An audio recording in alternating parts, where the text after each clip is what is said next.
Pues nada, si queréis empezamos. Muy buenas tardes a todos y bienvenidos y muchísimas gracias por estar una semana más. Comentábamos ahora con Luis Maldonado, que nos va a acompañar en esta sesión, que esta ya es la quinta webinar del Espacio Alumni Conversa, liderando en tiempos de crisis. Y de nuevo os damos las gracias por compartir un ratito y un momento de vuestro día con nosotros y por decir que sí a esa invitación que os lanzamos semanal. Bueno, como siempre, como cada semana, aprovecho este momento para enviaros un abrazo muy fuerte de parte de todo el equipo de la Fundación Botín, deseando que os encontréis lo mejor posible dentro de esta situación.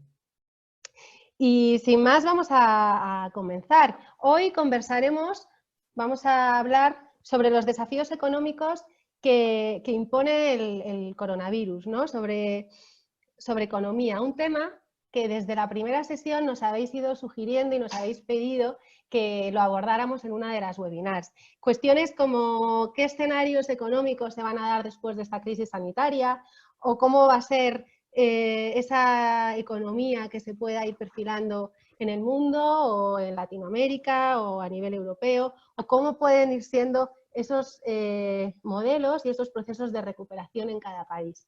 Bueno, pues esta tarde, este día, en esta sesión, Luis Maldonado, profesor muy querido del Programa para el Fortalecimiento de la Función Pública en América Latina, y Carlos Arcila, egresado de la segunda edición del programa, nos van a acompañar y les agradecemos muchísimo que nos den su visión y que compartan con nosotros su conocimiento para ayudarnos a entender un poquito más este impacto económico que supone esta crisis humanitaria y que compartan con nosotros desde su experiencia esas claves que serán y que son de gran importancia y de gran relevancia en la reconstrucción post-COVID, post-crisis de esta economía.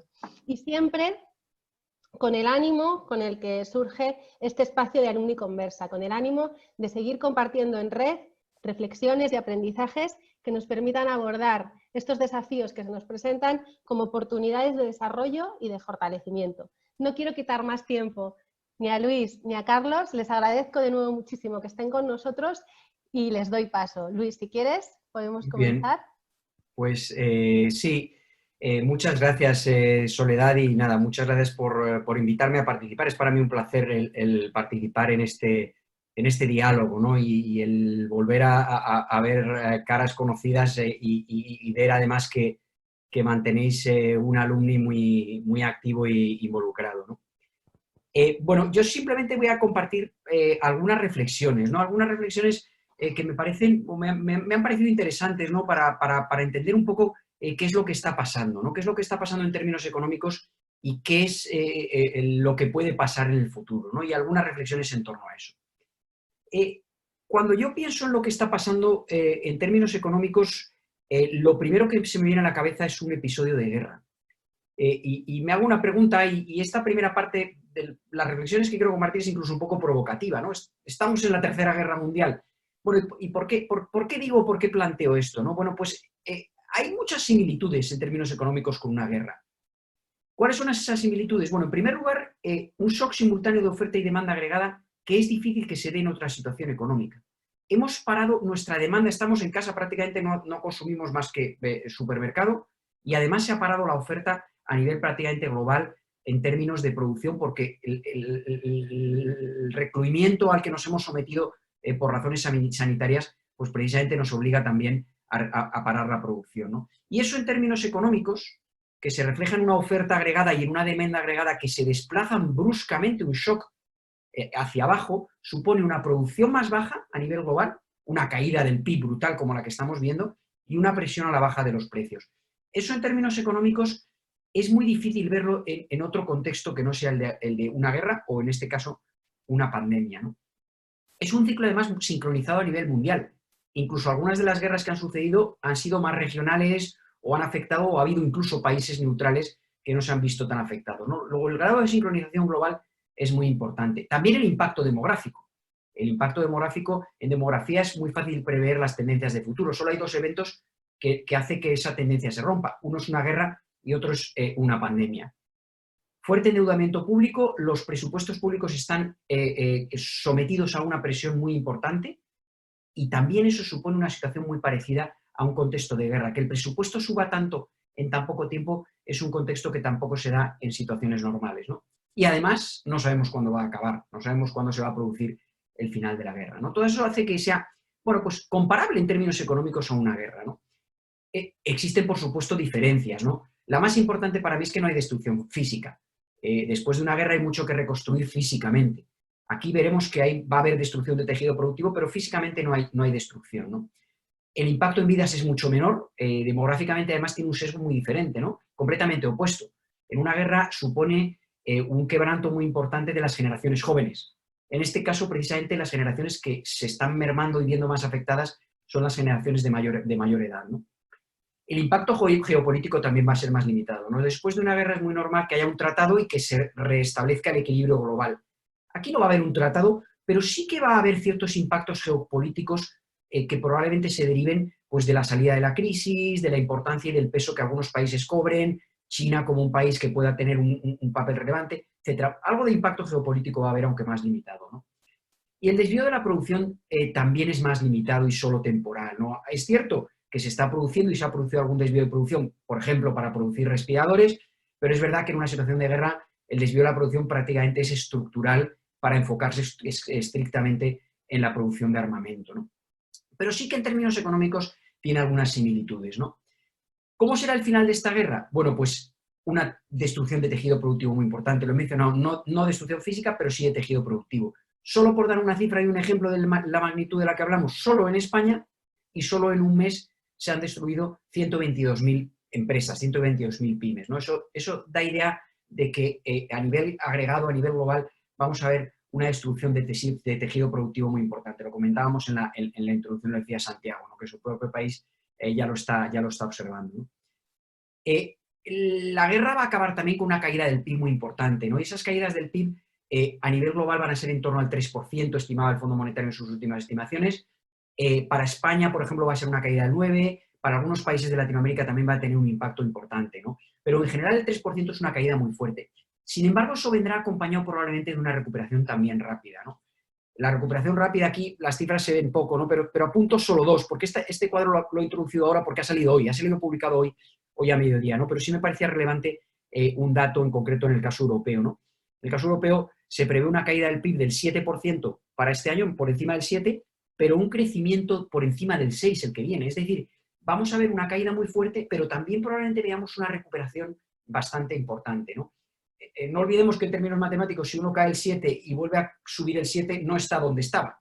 Porque si el 7% de 100 caemos, nos vamos a 93, pero el 7% de 93 no nos lleva de vuelta al 100. Es decir, no vamos a volver donde estábamos, pero sí que probablemente cuando se produzcan noticias positivas en términos sanitarios, pues la recuperación sea también rápida. Pero va a haber un lastre que yo creo que es muy importante destacarlo, que es en términos de empleo.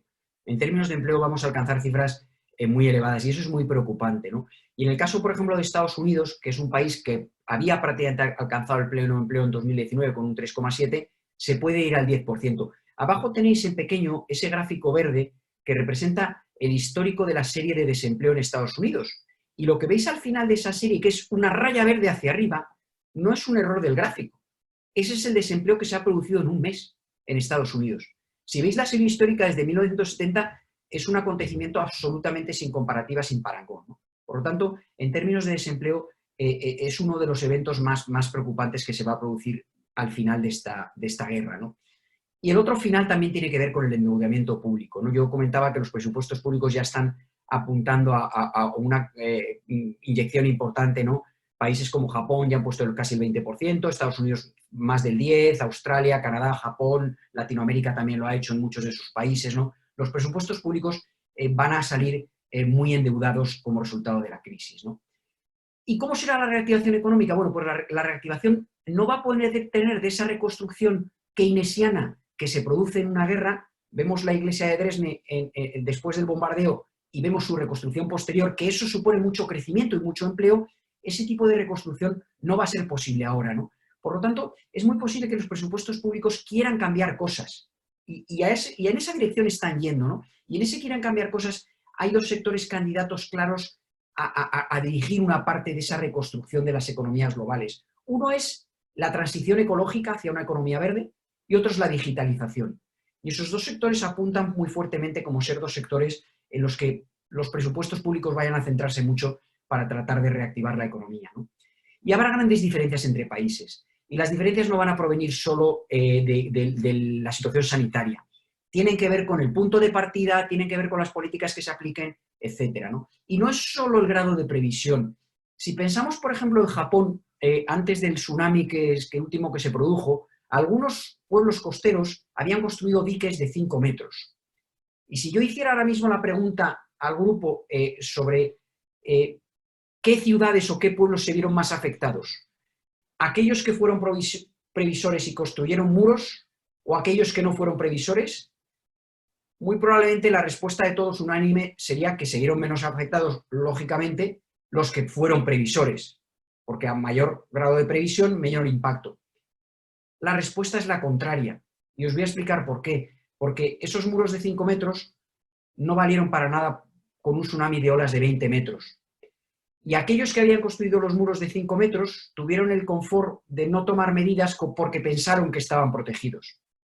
Algo de eso ha pasado en la crisis del COVID, ¿no? Algunos países con sistemas sanitarios muy sólidos a lo mejor han confiado en esos sistemas sanitarios y no han tomado medidas desde el inicio, mientras que otros países que se veían más vulnerables a lo mejor tomaron medidas muy drásticas de aislamiento de la población muy pronto y se han visto algo más protegidos. Lo que quiero decir es que la salida y el impacto de la crisis no va a depender solo del punto de vista y del punto de partida inicial, del grado de previsión, sino de múltiples factores, ¿no? Como incluso el tiempo de reacción, el cómo se reacciona al impacto económico, etcétera, ¿no?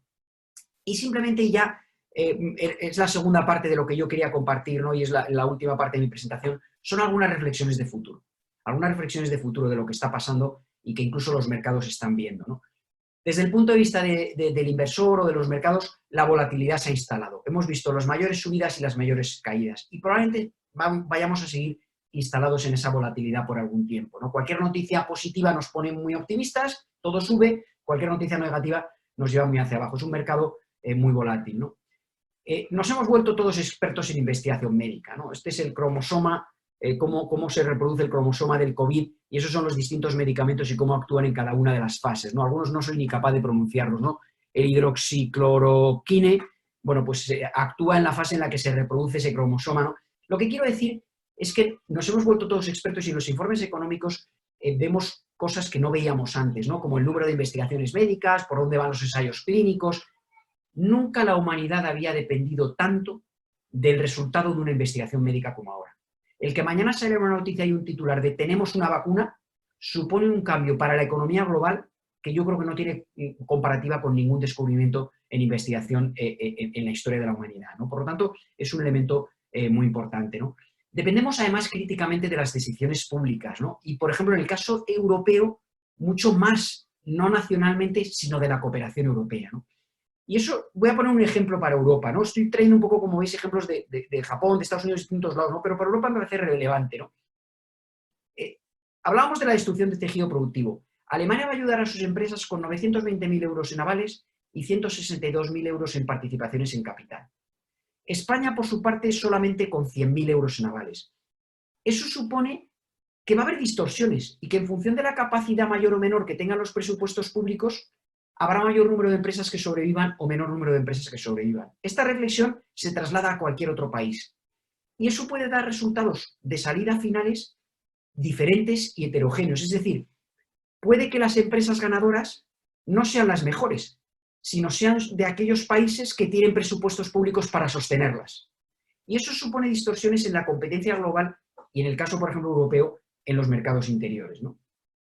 Europa, por ejemplo, ha sacado ya ayudas públicas para la cura, la prevención, etcétera, y esas ayudas ya suponen el 2% del PIB europeo, pero está en discusión un programa mucho más fuerte. Una especie de plan Marshall a nivel europeo de hasta 1,6 trillones de euros que estaría probablemente concentrado en los sectores verde y de tecnología.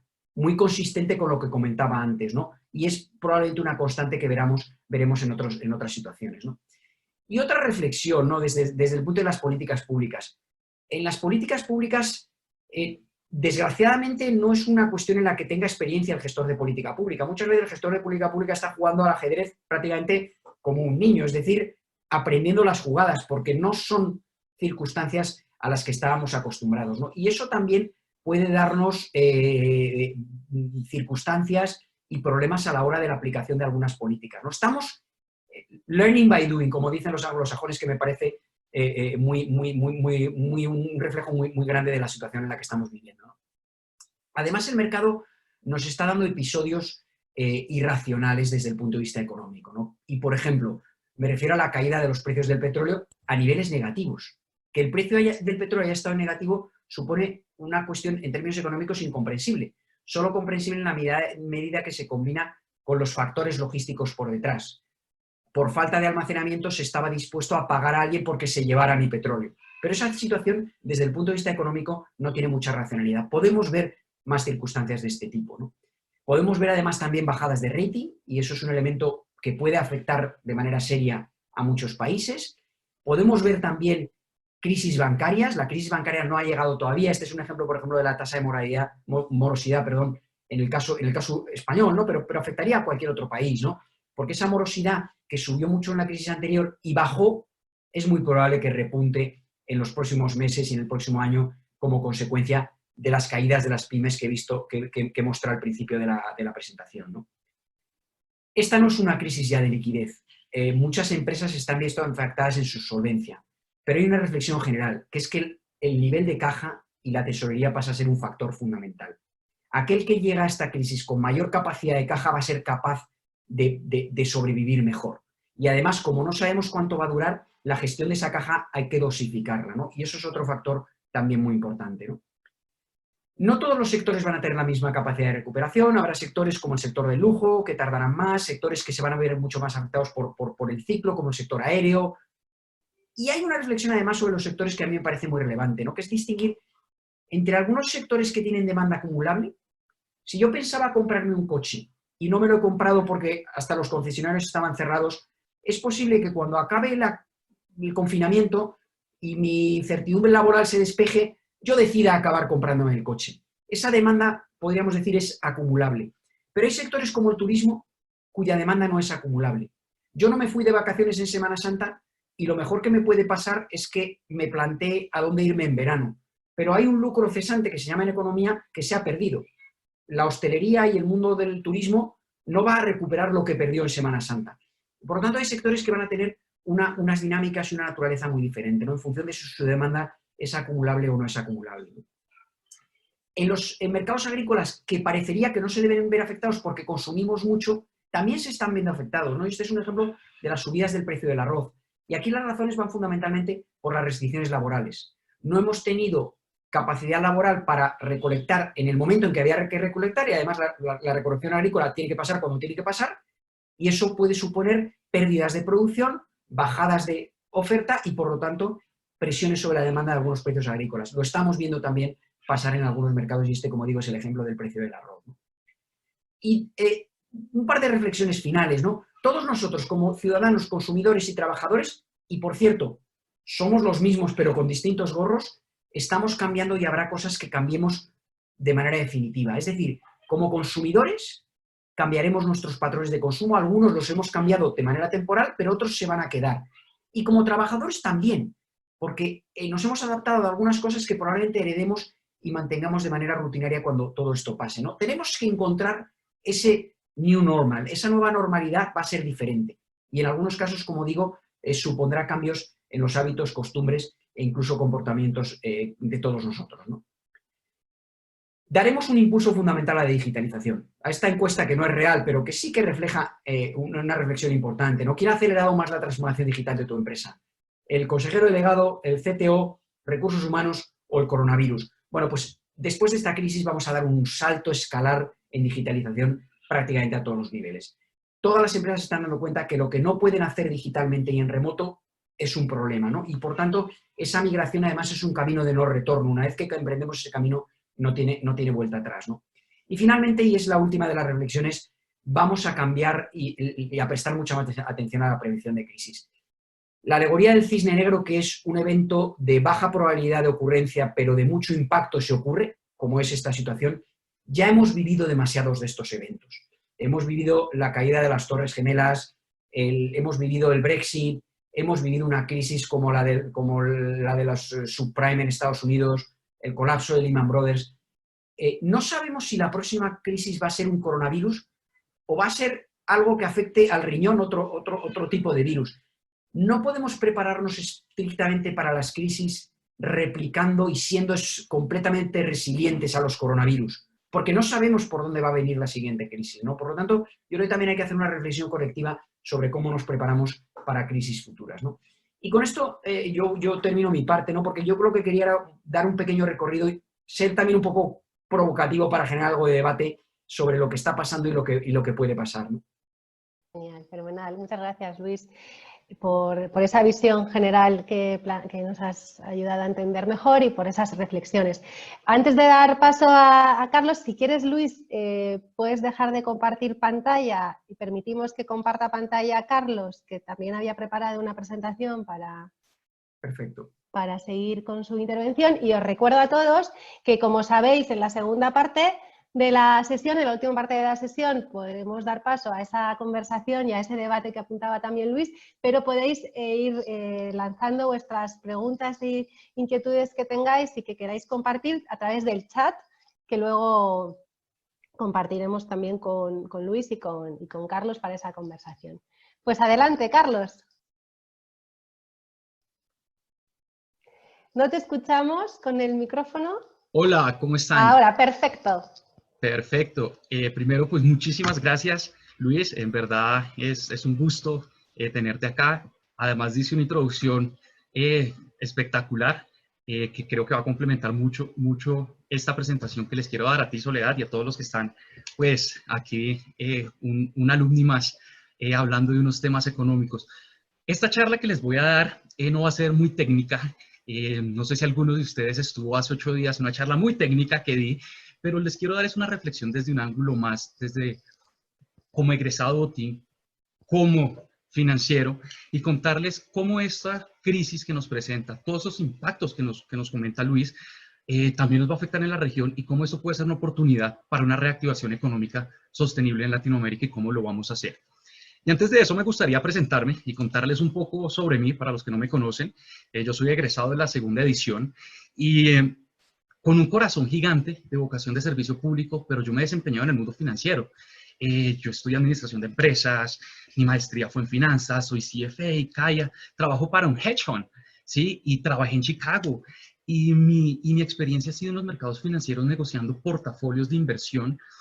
Cuando regresé al país, decidí dividir mi vida en dos áreas. Ya les comento por qué. Uno en el lado académico, donde enseño derivados financieros y también estuve liderando un centro de investigación y estoy al frente de un portafolio de inversión hoy en los Estados Unidos y como comentaba Luis, nos tocó figurar los precios negativos de petróleo. Nosotros negociamos futuros y opciones sobre commodities.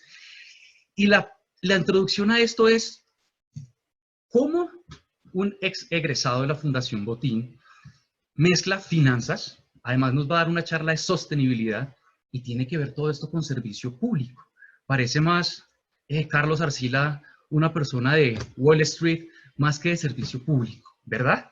Y esa pregunta yo me la tuve y la tuve muchísimo tiempo, incluso antes de ingresar al programa yo decía, oiga, ¿cómo estas pasiones y este gusto hacia las finanzas, hacia la economía, se mezclaban con el servicio público y la vocación? Y fue una pregunta que me cuestioné bastante durante el programa, después del programa, cuando trabajaba. Y la respuesta a ello y la reflexión que les hago aquí es porque sé que muchas personas de todas las generaciones son economistas, son financieros, están en el servicio privado, trabajando en el sector privado y se han hecho esta pregunta. Y mi respuesta fue la siguiente, entendiendo la raíz de qué es la vocación de servicio público.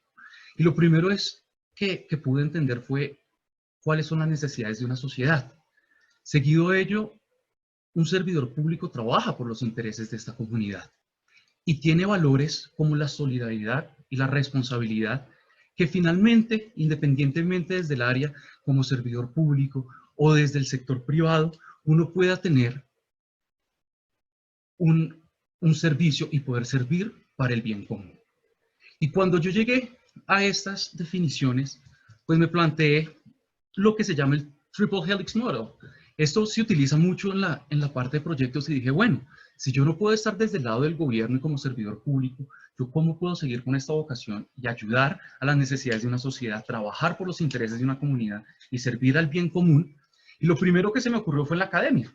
Cuando yo regresé a los Estados Unidos de trabajar en el mercado financiero, creo que la academia y formando profesionales, inculcándoles valores que van a, y personas que se van a desenvolver tanto en el sector privado como público, haciendo investigación y trabajando en la mano del gobierno, se pueden atacar estas necesidades.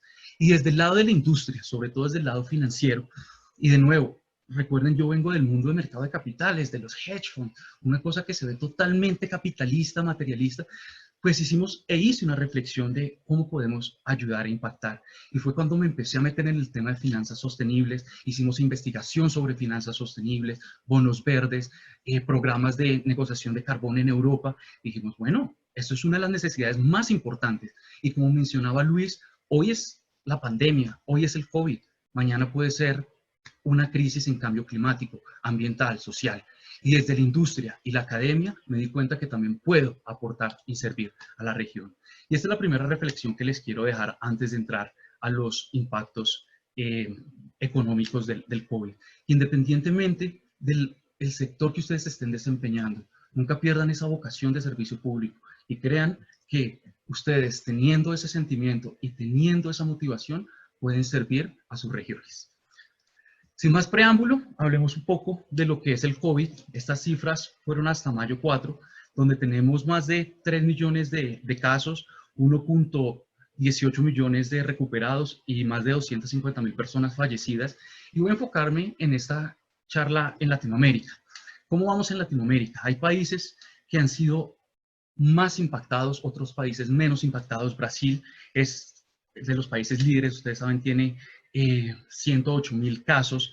Colombia quizás es uno de los países que ha tomado mejores medidas, donde tiene solo 1.800 casos. Y voy a utilizar, y les pido disculpas que no voy a tomar todos los países de Latinoamérica, pero voy a tomar de referencia para la data lo que es Brasil, Chile, México, Colombia y algo de Argentina.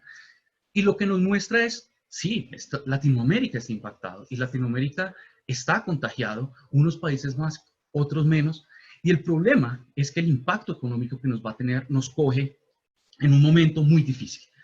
Esta gráfica lo que les muestra es las principales monedas de Latinoamérica y la devaluación que ha tenido frente a los dos últimos ciclos que han impactado nuestras monedas. El ciclo de commodities desde el 2014 al 2016, donde muchos de ustedes y varios que fueron a hacer sus maestrías, y me incluyo en el exterior, nos dio durísimo, porque fue la primera vez que nuestras monedas llegaron a devaluaciones históricas. Y no nos hemos recuperado, y no nos habíamos recuperado. Y si se dan cuenta en la gráfica, en el COVID, tanto el real brasilero, el peso colombiano, el peso mexicano, el peso chileno, venían en sus devaluaciones máximas. Y viene el COVID. ¿Y qué pasa? Impacto de demanda en commodities, impacto de oferta en commodities. Y nuestras monedas ahora se devalúan muchísimo, muchísimo, muchísimo más. Y hoy por hoy estamos viviendo las devaluaciones históricas en toda la región. ¿Y qué impactos económicos tiene esto?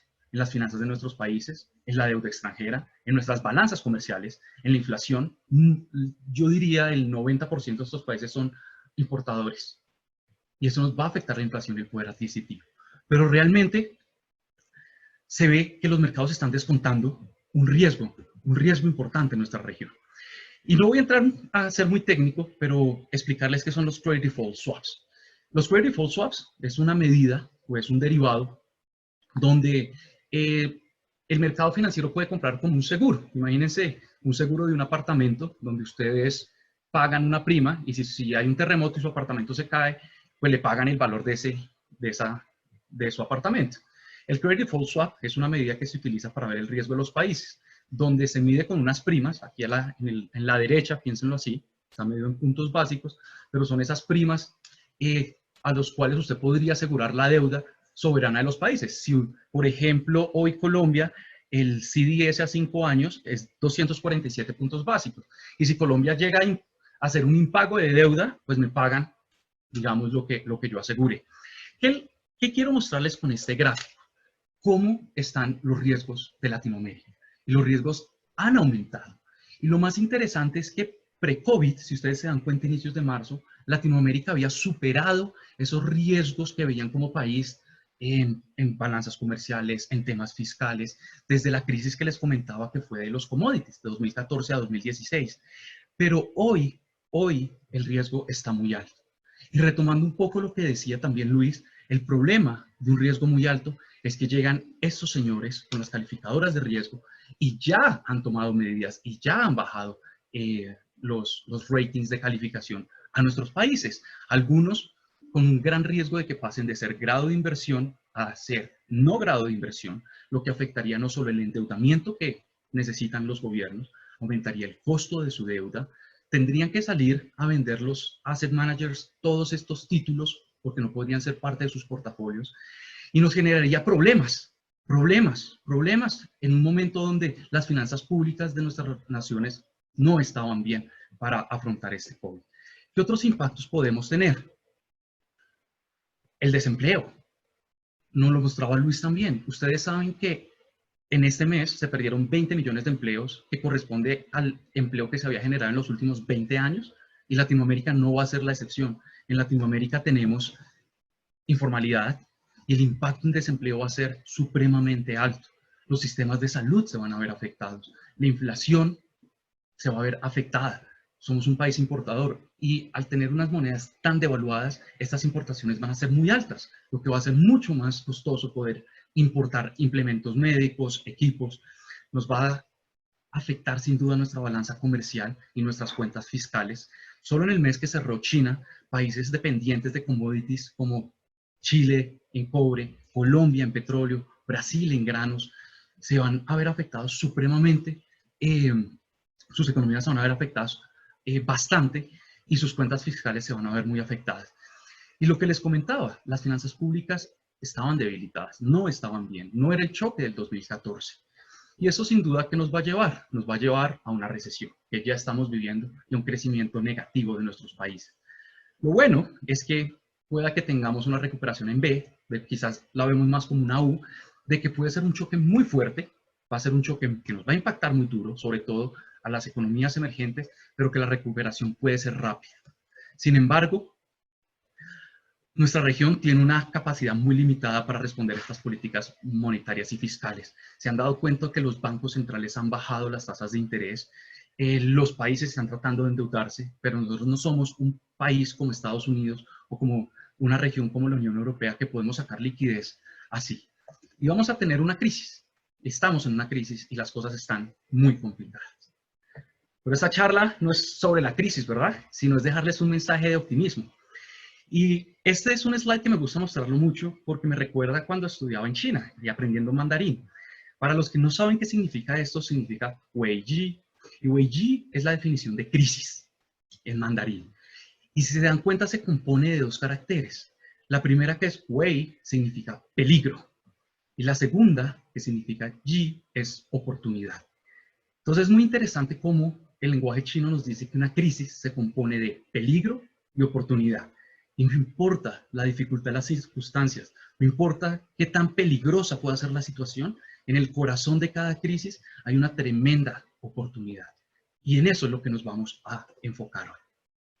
Pero esto va a depender, y esta recuperación va a depender de una participación amplia de diferentes actores, incluidos los gobiernos, incluidos los bancos centrales, incluidos los mercados de capitales, tanto los inversionistas y empresas, para fomentar una financiación de actividades que permitan mitigar estos efectos de la pandemia. Y en segundo lugar, que ayuden a las empresas, especialmente empresas pequeñas, que les permitan enfrentar estos impactos económicos. Pero esto no es fácil. Esto va a tener que hacerse en dos etapas. Unas medidas de estímulo de corto plazo, como las que nos mencionaba Luis y que ya están tomando los países, pero también debe combinar medidas de estímulos y de reformas estructurales que mejoren las perspectivas fiscales a mediano y largo plazo de nuestros países. Y un mensaje que les quiero dejar acá es que es clave apostar por las industrias que podrán contar con y podrán contrarrestar estos problemas y todo esto que estamos viendo y que además nos puedan permitir un crecimiento sostenible de largo plazo. ¿Cuáles son estas oportunidades de reactivación económica en el corto plazo? Estamos en crisis, toca primero mitigar estos efectos, toca mitigar estos efectos de corto plazo. Lo primero va a ser la salud y tratemos de minimizar la parte socioeconómica. Tenemos que, o los planes de estímulo tienen que dar acceso y producción de medicamentos, permitir los suplementos, importación de equipos médicos, financiación y subsidio de investigación a soluciones de COVID. Muchas universidades, y aquí la academia juega un papel esencial, va a ser clave para contrarrestar los efectos de corto plazo. Como ejemplo, la Universidad de los Andes, acá en Colombia, está haciendo muestras, está haciendo investigación, está haciendo seguimiento, utilizando la parte investigativa para poder ayudar y soportar al gobierno en esto. Se deben hacer préstamos y liquidez, se debe tener préstamos y liquidez. Lo han visto en los Estados Unidos con el PAC de 2.3 millones, ahorita se está gestionando otro. En Europa, en Colombia y en la región y en otros países se están comenzando a dar liquidez para que puedan aliviar ese estrés financiero, subsidiar los ingresos de los hogares, sobre todo a las personas a los sectores más vulnerables, y apoyar las industrias que realmente se ven impactadas. Nos comentaba también Luis el tema del turismo, los restaurantes. Pero más allá de lo corto plazo, es importante pensar en un plan de estímulo verde. Un plan de estímulo verde que permita primero contrarrestar y crear millones de nuevos empleos para proyectos de infraestructura y energía sostenible. Se deben impulsar el desarrollo de energías limpias, paneles solares, energías eólicas, la modernización de edificios y viviendas. Esta es la oportunidad para que Latinoamérica pueda modernizar su infraestructura sostenible y evitar no solo lo que está pasando hoy, sino, como nos comentaba también Luis, evitar futuras crisis por inundaciones y otros problemas que tenemos en cambio climático. Apoyo a economías alimentarias locales, el mantenimiento de operación de transporte público. Una parte muy interesante es la fabricación y estructuración de partes eléctricas para transporte eléctrico. Se puede desarrollar, muchas de nuestras economías son textiles, utilizan commodities, entonces podemos empezar a impulsar esta parte textil sostenible y verde.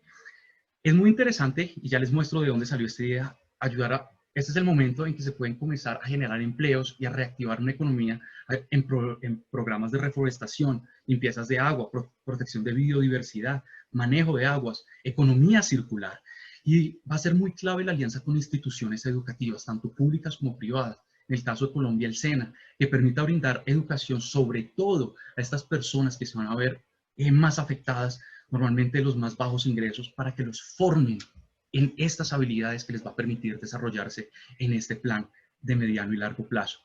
Y claro, yo creo que es un momento clave no solo para desestimular los sectores que generan e impactan el ambiente, pero que va a ser muy difícil. Colombia es un país petrolero, Ecuador es un país petrolero, Chile es un país de commodities, pero va a ser muy importante comenzar a desestimular y que los gobiernos no quizás cometan el error de usar estos estímulos fiscales y estos estímulos de apoyo a las industrias, quizás que no sean las mejores para el largo plazo. ¿Y lo han hecho? Sí. ¿Y quién es el mejor caso? El mejor caso fue Corea del Sur. No sé si ustedes sepan, pero después del 2008 en Corea del Sur fue uno de los países que decidió apostarle a un estímulo verde y destinó el 80% de ese estímulo, 38 billones de dólares, si mal no recuerdo, a lo que llamaron el crecimiento verde. Y hoy Corea no solo logró recuperar, es la cuarta economía más grande de Asia, sino que cuenta con uno de los cumplimientos más altos de los objetivos de la ODS. ¿Qué nos permite esta recuperación y qué nos permite esta oportunidad en Latinoamérica? Primero, generar un crecimiento limpio. Segundo, atacar el desempleo. Tercero, beneficiar a la sociedad, especialmente a los más vulnerables. Continuar con una agenda para reducir la emisión de gases y soportar la innovación. Y es un tema que me gustó mucho que lo tocó Luis, porque la digitalización va a ser un sector clave. Y si en Latinoamérica, donde tenemos tanto talento y tenemos una buena formación, podría soportar la innovación. La gran pregunta es, bueno, ¿y cómo financiamos esto? ¿Cómo se puede financiar todo esto? Suena muy lindo, pero el problema es que no hay plata, ¿sí? Entonces, lo que se puede solucionar acá es donde viene la magia financiera. Lo primero, y es una de las alternativas que ha usado el Banco Mundial y los organismos multilaterales para poder cumplir con los objetivos de desarrollo sostenible antes de COVID, utilizar mecanismos como blended finance. Y eso es un concepto que de pronto es nuevo para muchos de ustedes, pero es uno de los conceptos más poderosos que han utilizado los multilaterales y los gobiernos para financiar una agenda no solo sostenible, sino también social. ¿Qué es un concepto de blended finance? El capital existe de dos maneras. Hay un capital de impacto, que es un capital para el desarrollo, un capital que no busca generar rendimientos financieros, y está el capital privado, el capital de los bancos de inversión, de los fondos de inversión, de los bancos, donde su responsabilidad es generar retornos. Pero ¿qué busca el Blended Finance? Y es un mecanismo muy interesante porque es poder tomar este capital de desarrollo, que es muy limitado, para poder apalancar y mover capital privado. Un banco, ¿por qué? O una institución financiera, un asset manager, ¿por qué no se mide a financiar una nueva tecnología verde? Porque hay muchos riesgos. Hay riesgos de que la tecnología no funcione. Hay riesgos de que tal cambien las reglas de juego del país. Hay riesgos de cuánto tiempo se va a demorar o cuánto tiempo me va a demorar yo en recuperar esas inversiones. Y ahí es donde el blended empieza a hacer sentido, porque el capital de impacto, las donaciones, los grants, el capital de las multilaterales puede ayudar a suplir esos riesgos. Y si además le suplen esos riesgos y le dice al inversionista, en estos bonos usted va a ser senior y nosotros asumimos las primeras pérdidas, se puede apalancar. Y podríamos utilizar capital privado y se vuelve atractivo para el sector privado invertir. ¿Y qué instrumentos existen? Se pueden utilizar instrumentos de deuda, instrumentos de equity. Por ejemplo, los bonos verdes, sociales, sostenibles. Y ustedes seguramente han escuchado muchísimo estos términos. Los bonos verdes, sociales y sostenibles son títulos de crédito y son deuda que pueden emitir los sectores, las empresas privadas, las empresas públicas y las multilaterales. Y son unos bonos de deuda, como cualquier bono que ustedes conocen. Lo importante es que tiene unas características muy interesantes. Los bonos verdes tienen que estar destinados exclusivamente a proyectos ambientales, los bonos sociales a proyectos sociales, y los bonos sostenibles tienen un mix donde ese capital se puede utilizar únicamente a proyectos ambientales y sociales. Lo interesante de esto no es solo ponerle ese sello de, oh, soy un bono verde, Greenwise, sino tiene unos reportes y tiene unas formas de medir el impacto. ¿Qué otras cosas hay? Existen los préstamos verdes. Muchos bancos, y les cuento una experiencia en el 2019, el Banco Santander emitió un bono verde de 1.000 millones de euros. ¿Sí? ¿Para qué? Para poder financiar una agenda de sostenibilidad y unos proyectos sostenibles de aquí al 2025. No todas las empresas pueden hacer emisión de bonos verdes. Los gobiernos lo pueden hacer, las empresas grandes lo pueden hacer, pero empresas medianas y pequeñas no pueden acceder al mercado de bonos. ¿Pero qué puede hacer? Puede ir a un banco y puede encontrar esa financiación y volverlo un préstamo verde. ¿Qué es un préstamo verde? Es la misma idea, un préstamo que tiene que ir destinado exclusivamente a proyectos que cumplan con esas funciones. También los países lo están haciendo. Madrid emitió un bono social de 52 millones de euros para poder contrarrestar y financiar todo el tema del COVID. ¿Y qué ventajas tienen estos instrumentos? Que primero, normalmente son los asset managers y los inversionistas lo están buscando en sus políticas, tienden a tener unas tasas mucho más bajas y les permiten cumplir y reportar y poder estar en línea y apoyar este desarrollo sostenible. El mensaje final, ¿cuál es? Estamos en una crisis estamos en una crisis supremamente compleja, pero es un llamado a actuar. Y es un llamado a decir, esta es una oportunidad en Latinoamérica para que le apostemos a los sectores, para que utilicemos estos instrumentos innovadores y para que no pensemos en el hoy. El hoy está, pero creo que podemos pensar en el corto plazo, en el largo plazo, para ver una región creciendo y una región creciendo en una manera sostenible. Y el más importante, no se les olvide el tema de vocación. Vocación viene del latín vocare, que significa un llamado. Les quiero dejar un llamado a actuar, un llamado a pensar, un llamado para que independientemente del sector que ustedes trabajen, mantengan esa chispa de vocación al servicio público. Muchas gracias. Muchas gracias, Carlos. Muchas gracias, Luis.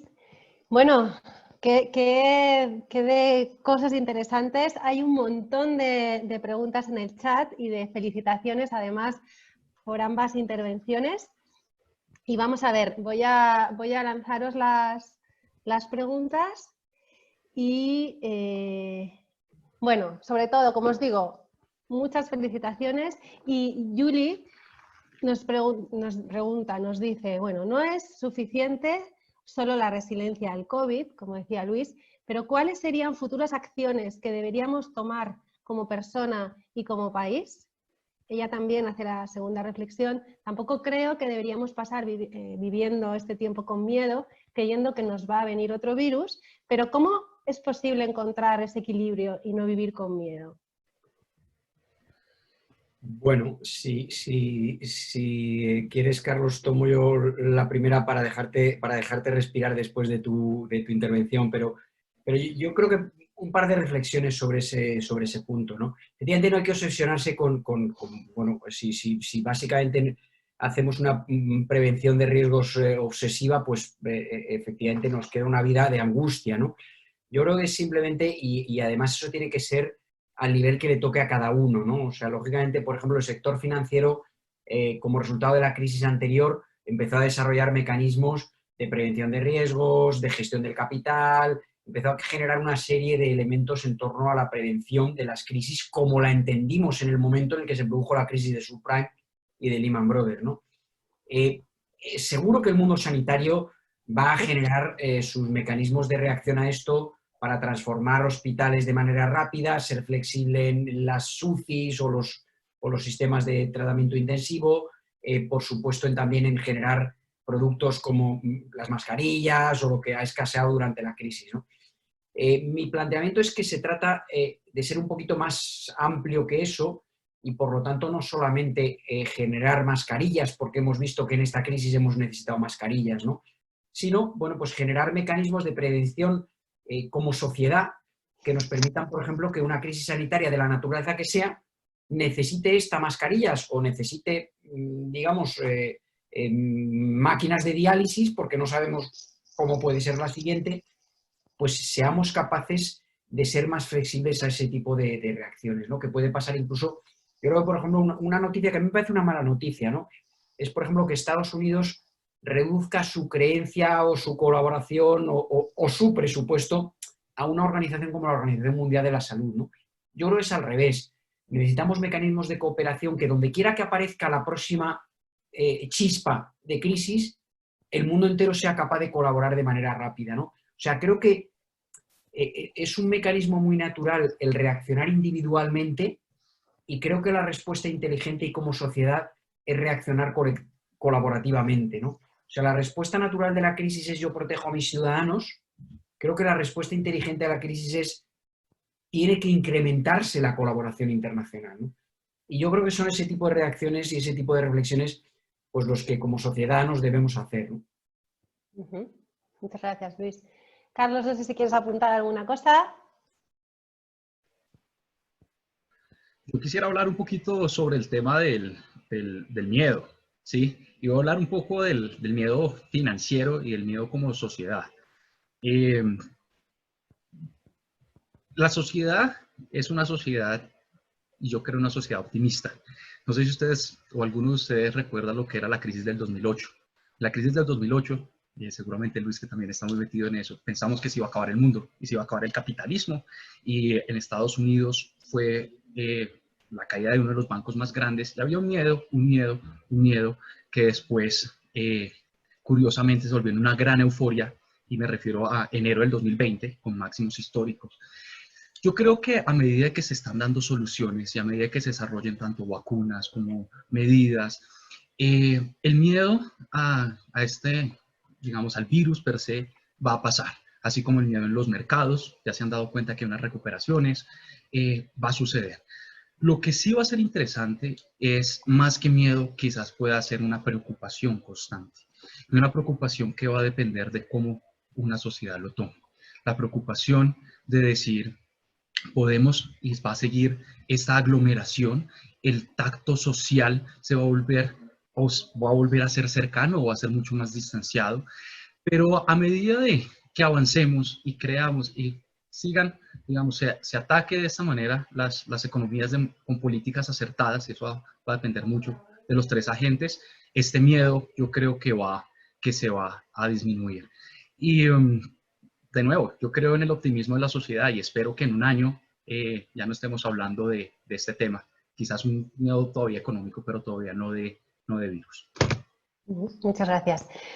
Bueno, Ana Ramos os felicita. Carlos y Luis, muchas gracias por las charlas, por las reflexiones tan extraordinarias y os pide opinión acerca de dos cuestiones. La primera, sobre cómo veis el mundo cambiando en términos de cadenas de producción, si creéis que los países, empresas van a ser capaces de no depender tanto de Asia y seguir competitivos a nivel global.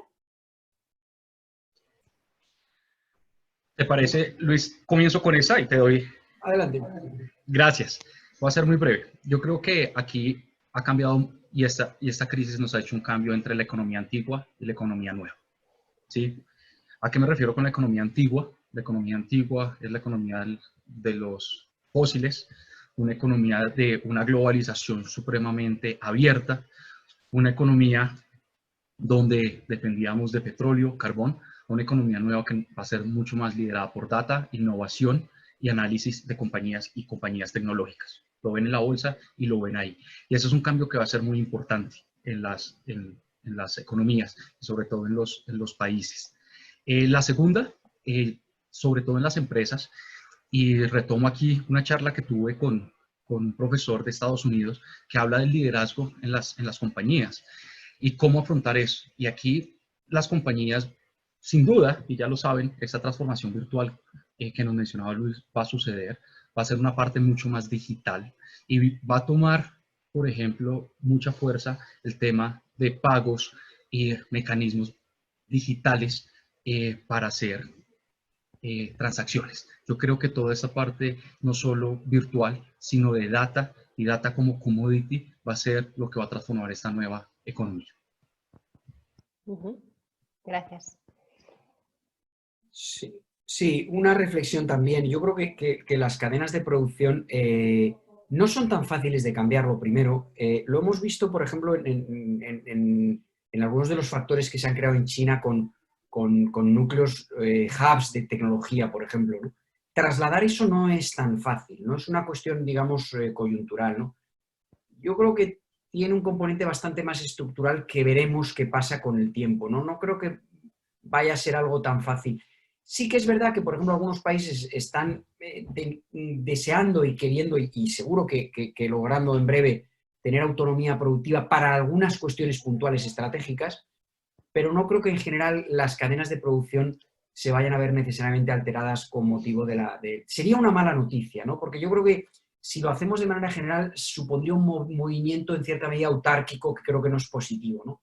Yo creo que sí que algunos componentes estratégicos ahora a todos los países les gustaría tener producción autónoma de mascarillas y no depender de importación, ¿no? Bueno, pero para mí eso es una anécdota, ¿no? No supone un cambio drástico de las cadenas de producción. Yo creo que las cadenas de producción sería una mala noticia que no estén asignadas en aquellos puntos en los que el sistema económico produce más eficientemente. Y una cosita adicional, acordémonos cuál era la discusión antes COVID, que era la guerra comercial. Y como decía Luis, puede que sea muy desafortunado que muchos países estén tomando una estrategia más de cerrar sus economías y de hacer cosas locales, que no es raro que veamos que post-COVID puedan tomar algunos países esa línea, lo cual sería también en esa línea lamentable. Muchas gracias. Otra pregunta, con tasas de interés tan bajas en todo el mundo, ¿pensáis o veis algunos países entrando en deflación? ¿Cuáles pueden ser las consecuencias de esto? Bueno, ya hay algunos países que están muy cercanos a la deflación, ¿no? La situación económica de deflación supone una situación de parálisis, que realmente es muy parecida a la que estamos viviendo. Una situación en la que los agentes económicos posponen sus decisiones. Si yo creo que los precios van a ser más bajos mañana, hoy no consumo, pospongo mi decisión de consumo. Y si eso supone un ciclo con relativa constancia, básicamente supone una paralización de las decisiones de consumo e igualmente de las decisiones de inversión por parte de las empresas, ¿no? Yo soy optimista respecto a eso, porque yo creo que sí, que es cierto, pero creo también que como salida de la crisis, los gobiernos en general y los bancos centrales en muy particular deberán ser algo más permisivos con la inflación. ¿Por qué? Porque vamos a alcanzar unos niveles de endeudamiento muy altos y una manera de aliviar esos niveles de endeudamiento altos es permitir algo de inflación. Yo veo saludable y sostenible que los niveles de inflación se permita que vayan un poquito más allá de los niveles que hemos tenido incluso antes de la actual crisis. No vería que sea un disparate. Por lo tanto, yo creo que los bancos centrales pienso que van a apuntar a ser relativamente permisivos con eso y por tanto van a generar oportunidades de crecimiento de los precios en cuanto eso sea posible, ¿no? Apuntar una cosa nomás, ¿Sí? yo creo, en esa línea los bancos centrales tienen, digámoslo, más miedo a una deflación que a una inflación. Y de ahí los estímulos que están haciendo. Por primera vez los bancos centrales están haciendo una política que se llama helicopter money, ya que tienen tasas muy bajas.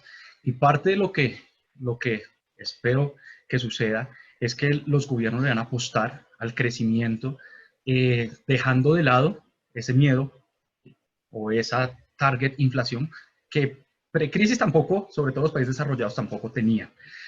Ahora es una situación muy distinta en Latinoamérica. ¿Sí? Eso es un poco por los países desarrollados. Los países latinoamericanos, el problema quizás no vaya a ser la deflación, quizás pueda que en algunos países sea una gran inflación. Entonces, respondiendo a la primera pregunta, en países desarrollados, yo no creo que vaya a ser el choque más importante y los bancos centrales van a trabajar muy fuerte con eso, pero en países latinoamericanos aún menos. En países latinoamericanos, yo creo que con una política de unas tasas tan bajas, con unas balanzas comerciales netas de importación, con sus monedas completamente o muy depreciadas, quizás el impacto y la preocupación en el mediano plazo, porque pre-COVID pues no hay consumo, todavía no hay crecimiento, puede ser más bien una inflación mucho más alta de lo esperada. Y eso es lo que complicaría la parte latinoamericana. Muchas gracias. Otra pregunta, Humberto pregunta, ¿qué factibilidad ven en un mecanismo de recuperación a pymes por parte de la ciudadanía? Digamos, como un fondo colectivo que vaya a recuperar e impulsar a empresas en riesgo, ya sea como acciones, deuda autoliquidable o algo así. Bueno, es una solución muy, muy innovadora, ¿no? Habría que ver un poco un mecanismo de este tipo. Primero, el volumen de fondos que puede movilizar y segundo, digamos, cómo se instrumentaliza, ¿no? Porque lo que tiene el presupuesto público, digamos, es que de alguna manera puede permitirse movilizar recursos muy rápido, ¿no? Un sistema de crowdfunding o crowdsourcing para esto habría que ver también un poco si es un sistema de pura donación, que lo veo muy difícil, porque yo creo que el dinero mayor, el volumen mayor se genera a través de la recaudación por impuestos, y si es un sistema a través de préstamos, nuevamente creo que, bueno, que las cantidades que se pueden movilizar no son para nada cercanas a lo que hace falta para la reactivación económica, para la reconversión económica que se requiere y la reconstrucción, ¿no? Creo que los volúmenes no son los necesarios. Sí, no, totalmente de acuerdo con Luis, y complementando un poco, yo creo que estas empresas deben trabajar de la mano de bancos de desarrollo, de la mano de instituciones que son las que pueden realmente catalizar, atraer esos capitales grandes que se necesitan, porque no son capitales pequeños.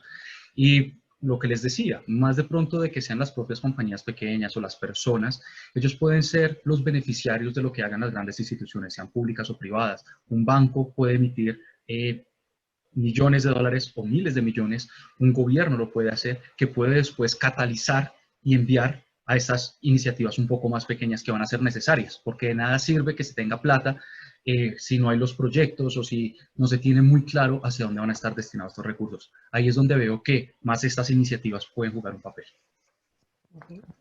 Muchísimas gracias. Bueno, seguimos teniendo muchas preguntas, pero es verdad que hemos llegado a las 9, hemos dicho que íbamos a ser muy rigurosos con el tiempo, con lo cual os las haremos llegar, que seguro que estaréis encantados también de si en la medida posible se pueden responder, hacerlo, y os agradecemos mucho también a los que estáis mandando vuestras preguntas, porque además estáis enviando muchos mensajes de agradecimiento tanto a Luis como a Carlos, y de verdad que ha sido una sesión muy interesante. Muchas gracias por recordarnos que es verdad que tenemos que encontrar esa nueva normalidad, como decía Luis, que esa nueva normalidad supone una serie de cambios que nos llaman a ser flexibles, a adaptarnos, que como decíais ambos, esos cambios suponen medidas a corto, a medio, a largo plazo, y medidas que pasan por trabajar en red, por trabajar de manera colaborativa, por trabajar en conjunto.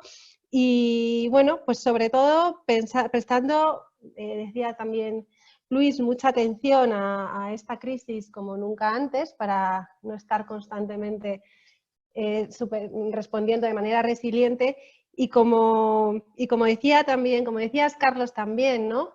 Bueno, siendo conscientes de ese peligro que nos habéis reflejado en esa maravillosa visión que nos habéis plasmado en vuestras intervenciones, pero también mirando al corazón de la crisis, ¿no? Sin tener ese miedo sobre el que también se ha hablado en esta sesión, no tener miedo a mirar al corazón de esa crisis, que es la que nos interpela, la que nos hace adaptarnos, crecernos y verla como una oportunidad de, bueno, pues de crecer y de salir más reforzados si cabe.